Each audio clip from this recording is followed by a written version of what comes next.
Et ce que tu n'as jamais vu, faut pas dire ça n'existe pas. Et je pense que la chanson la décrit vraiment bien. Ma story time d'aujourd'hui. Hmm.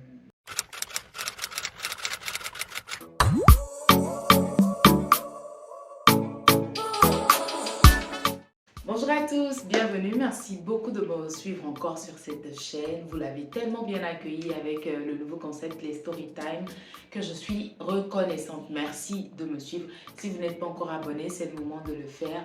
Partagez, likez, retrouvez-moi sur Facebook, sur Instagram sous le nom de Blandine Védomé. Si vous êtes nouveau, moi c'est Blandine, je suis une animatrice télé, femme de médias, communicante, je vis au Togo et ici je raconte un peu mes histoires, je partage mes passions sur les médias et tout ce qui va avec le lifestyle et la mode. Parlons de mode, aujourd'hui je viens vous présenter un peu, histoire de donner de la force à des créateurs togolais. Le haut que je porte, il m'a été confectionné sur mesure par la maison Ifa House et ma belle bague que j'aime tellement, elle vient de chez Ayana Kreya.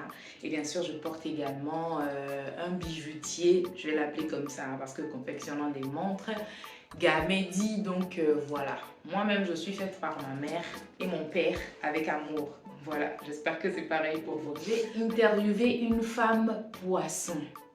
Oui, c'est techniquement ça. On démarre en 2018, fin 2018. Donc à la télé, on m'annonce que je vais être sur l'émission spéciale Réveillon. Ce sera la deuxième fois successive.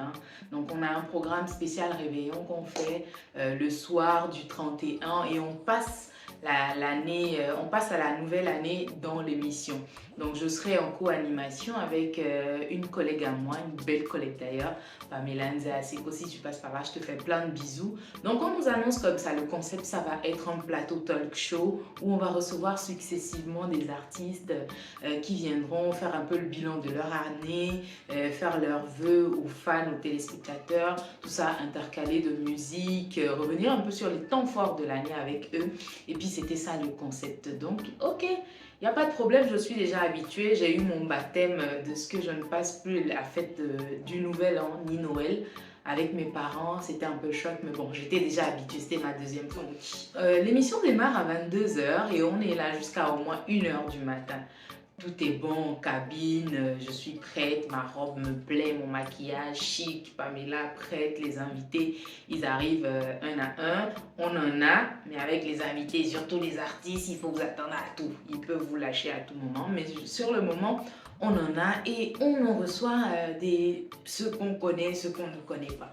Des underground, des artistes confirmés, Miss Espoir du Bénin, on a reçu Cécile May, on a reçu pas mal de personnes. Donc arrivé à un moment, on dit ok, on change de plateau, changement de plateau rapidement. Les micros sont placés, il y a une intermède qui passe et tout. Vous allez recevoir quelqu'un d'autre, ok. Je dis mais c'est qui? On ne la connaît pas, on nous envoie vite fait sur une fiche et tout, le nom de l'artiste et tout. C'était une dame.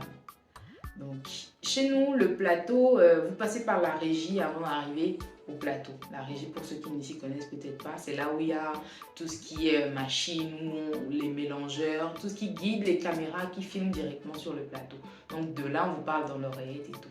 On nous dit, ok, il y a un deuxième plateau. Chaque plateau recevait 3 artistes à la fois. Nous étions 5 en total, moi et ma co-animatrice en plus. J'ai dit, ok, prochain plateau donc. Elle arrive. Ils étaient 3 arrivés et je pense qu'elle était la seule dame. C'est une artiste de la chanson. La femme en question, c'est une artiste de la chanson. Et elle est rentrée quand elle passe le pas de la régie pour arriver en studio. Je suis là, je la regarde stupéfaite comme ça. Je dis waouh, quelle belle dame. Elle était belle, franchement, belle dame, sans problème et tout, elle était belle.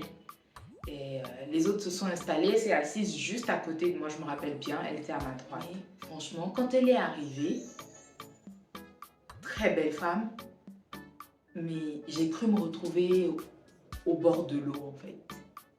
Au bord de l'eau parce que tout le studio, mais sans exagérer, tout le studio sentait du poisson. Je me dis, attends, quelqu'un marchait dans quelque chose, l'habit de quelqu'un a pris de l'eau du poisson, est-ce qu'on l'a éclaboussé en arrivant avec de l'eau du poisson?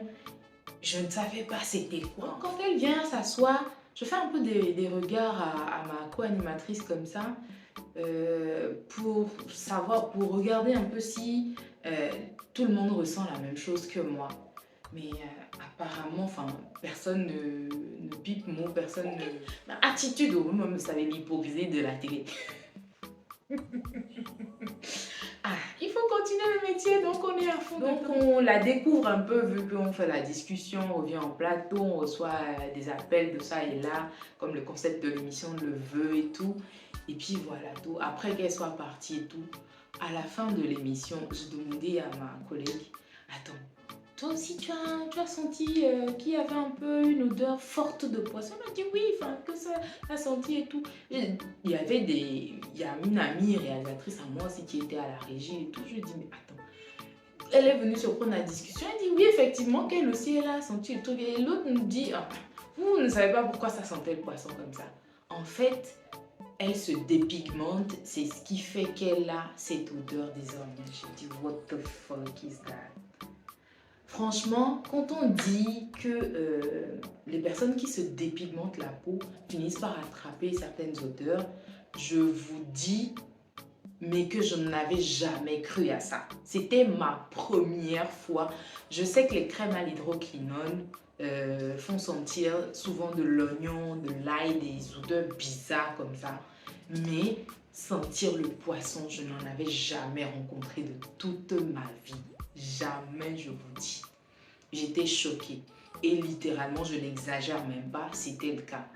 Je me dis, mais quel dommage, parce que cette belle dame, elle était très belle, hein, genre petite femme et tout, en forme et tout, vraiment belle. Mais regardez un peu les odeurs qu'elle traîne sur elle. J'ai dit, waouh! J'avais peur à un moment donné, je pensais que c'était ma Miwata qui était avec moi parce que je me dis, ah, imaginez un peu, on est là et puis ça que ça. Non mais franchement, j'en rigole aujourd'hui, mais j'étais tellement sous le choc ce jour-là.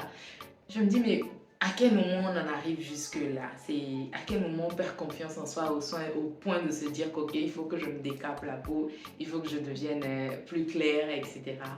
Et jusqu'à traîner ces séquelles-là. Tu imagines, toi, bête dame, au lieu de sentir bon, au lieu de sentir, je sais pas moi, du oud, au lieu de sentir des odeurs sucrées ou bien florales, quand tu arrives, tout le monde se retourne comme ça.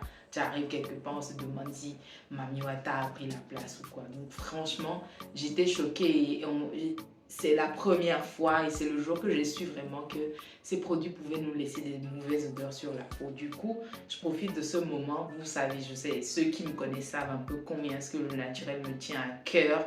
Et gardez votre peau telle que vous êtes en fait. Mesdames, messieurs aussi, parce qu'aujourd'hui, vous aussi, vous luttez le teint clair là, avec nous jusqu'à... En fait, le teint ne fait pas la beauté. C'est l'estime qu'on donne à sa personne qui fait la beauté.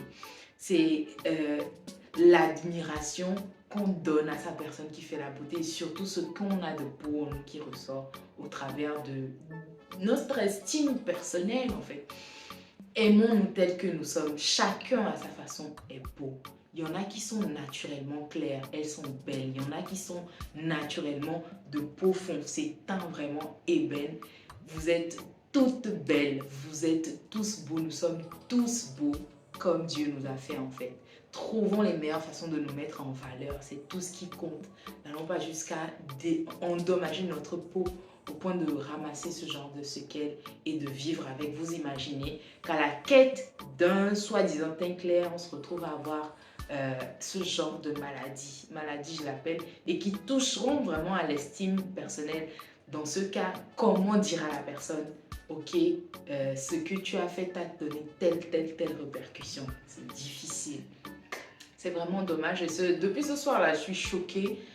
Je me dis, non, c'est dommage. Mais bon, tant qu'à faire, moi, je continuerai d'inculquer aux jeunes filles mon amour pour mon teint noir pour que au maximum de personnes n'arrivent à ce genre de pratique.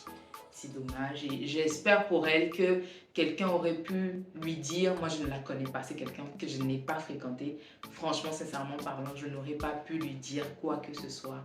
Mais j'espère que elle aurait arrêté parce qu'en temps, je ne l'ai plus jamais revue.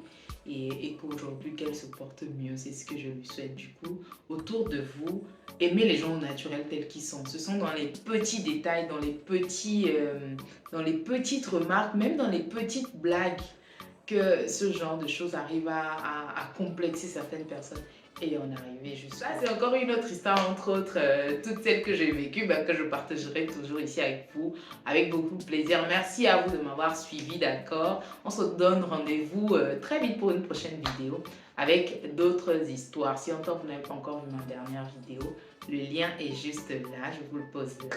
On se retrouve très vite, portez-vous bien. Mouah. Ciao, bye!